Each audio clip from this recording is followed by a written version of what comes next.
আপনার স্বামীর জীবনে কি অন্য নারী প্রবেশ করেছে? আপনার স্ত্রীর জীবনে কি অন্য কোনো পুরুষ প্রবেশ করেছে?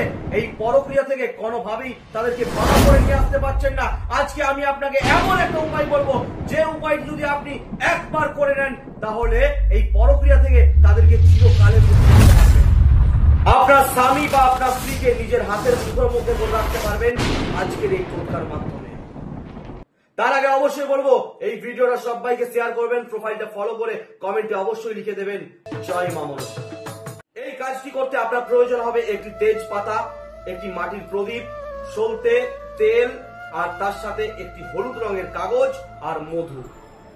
এরপরে আপনি কি করবেন, তেজপাতাতে যে তৃতীয় ব্যক্তি অর্থাৎ যার সাথে পরক্রিয়া করছে তার নামটি লিখবেন তেজপাতার মধ্যে।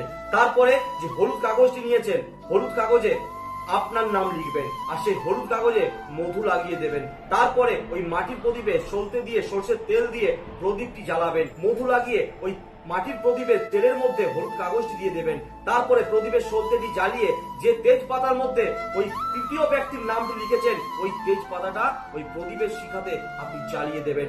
দেখুন, তারপর সেই ব্যক্তি আপনার স্বামী বা আপনার স্ত্রীর জীবন থেকে চিরকালের জন্য চলে যাবে এবং আপনার স্বামী বা স্ত্রী আপনার হয়ে সারা জীবন থেকে যাবে।